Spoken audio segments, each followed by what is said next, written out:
minsan kaya So, ayan mga kalingap, magandang morning. Andito tayo, kung alam niyo na kung saan to. Pasensya na, pero parang may damage tong left eye ko. Kailangan natin itong pa-check up. Pero hindi naman siya naglalabo, medyo parang masakit lang. Pero parang may laman, pero hindi siya sore eyes. Di ko alam kung anong tawag doon. Papatingin na natin sa may Martes, kasi Lunes. May busy pa tayo. So, ayan.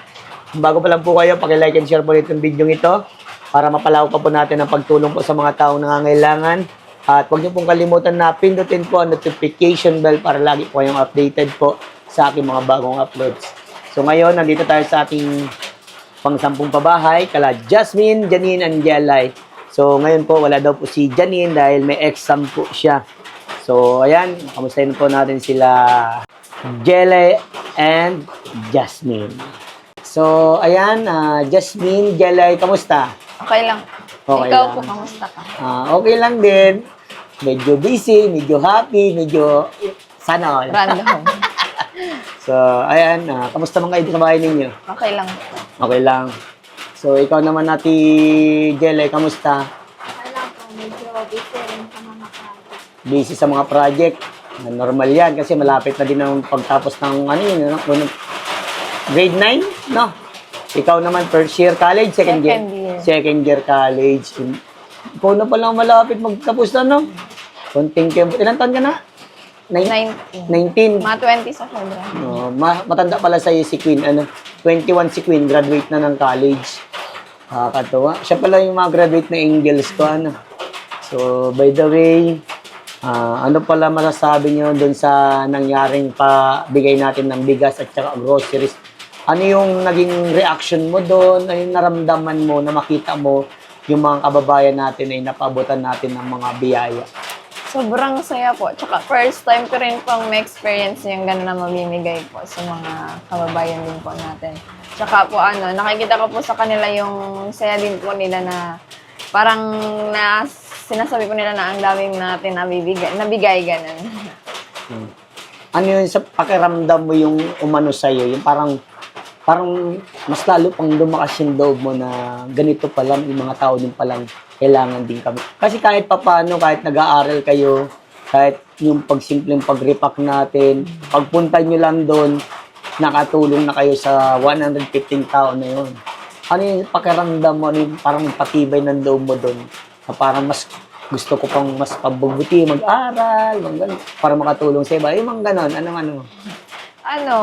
Yung parang napupush ko pa rin na magsumikap talaga. Na para siguro someday ako rin yung ako naman yung magbibigay sa mga nangangailangan.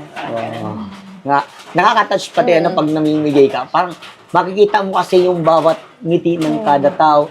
Even though kahit 100, di ba yung 115 tao na yun, makikita mo sa kanila yung bawat ngiti nila, iba't ibang problema, makikita mo yung emosyon, di ba? Yan sa mga mukha pa lang nila.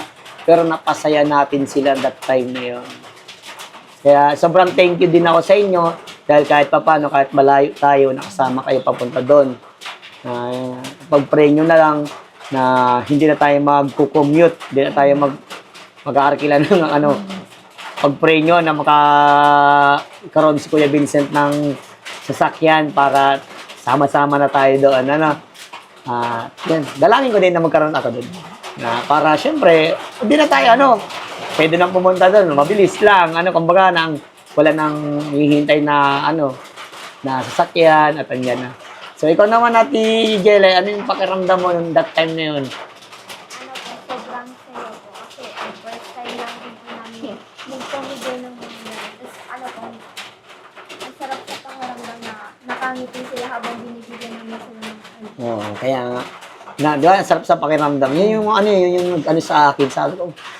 At lalo pa, naging masaya ko doon. Kayong mga angels ko, nakangiti kayo habang nagre-repack Nag-i-enjoy kayo. Talagang makikitaan mo doon talagang, ay grabe, sobrang thank you talaga ako nun sa inyo. Talagang tinulungan niyo ako doon. At nagpapasabi din si Lolo Henry nyo na sobrang thank you daw. Tapos po siya nagpapasalamat sa inyo, sa lahat ng angels. By the way, kapag nagkaroon talaga tayo ulit ng biyaya, mag-ipon-ipon tayo yung na-postpone nating pag-jamming na ano, yung sama-sama tayo ng mga angels, malay mo, this coming February. O, di ba? Pag-pray nyo lang na magkasama-sama tayo ulit. Ipaparanas ko sa inyo yung magandang samahan natin. Yung banding, ano. At, yun. Ito, Jasmine, di ba, nakausap na si Doc. Anong balita?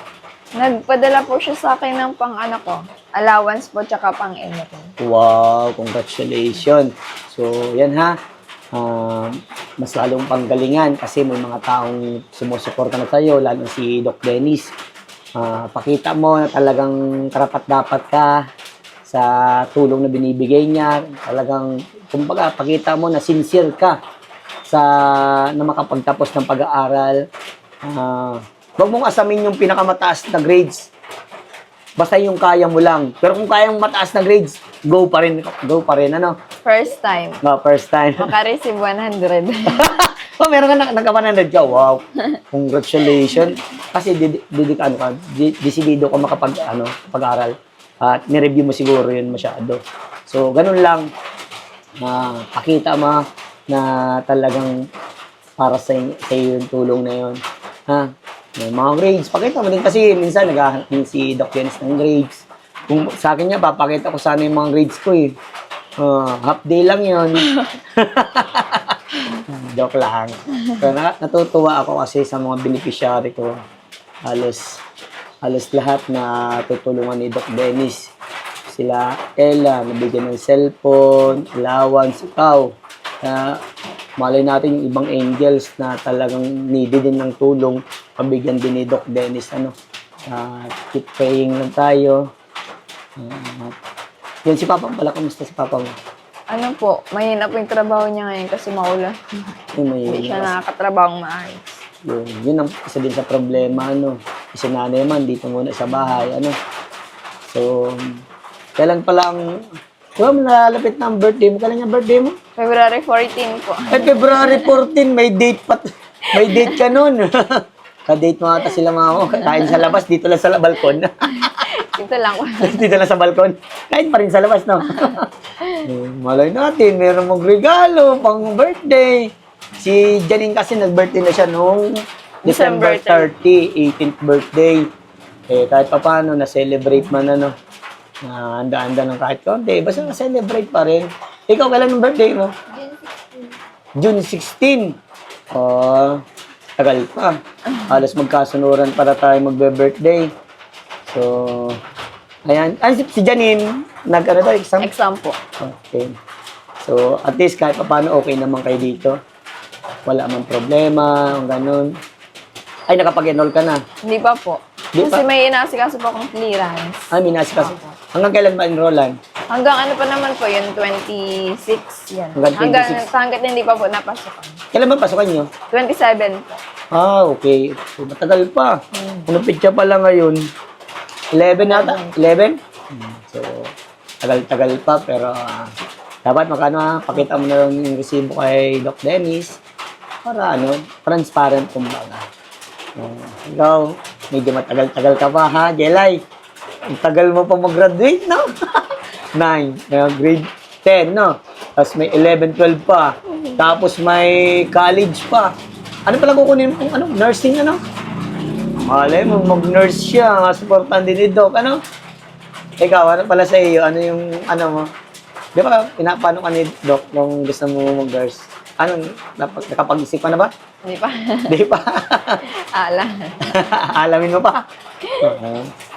Thank you po, Doc Dennis, sa pagbigay po ng allowance po, tsaka pang-enroll ko po. Baka po next week po makapag-enroll po kasi inaasikaso ko pa po yung clearance ko. Sige. Thank you. Ito, nag-aaral na ito. Nagsisimula na. Okay, peace, ma'am. Yan. Galingan nyo ha. Galingan nyo mag-aaral ha. Ito'y kamustahan lang. Malay natin. Sama-sama tayong mga angels, no? Pag-pray nyo. Ha? Na this coming... Anong araw ba ang February 14? Friday. Ay, Friday. Baka nasa Manila ako ngayon. Ay, malungkot. Malungkot ka pa nag-alis ako? Bakit? Wala mapasaya? Sige. Malay natin, nandito rin ako. Pero hindi ko may papangako. Ano? Sige, basta enjoy lang tayo, no? Sige. Bye-bye na sa inyo.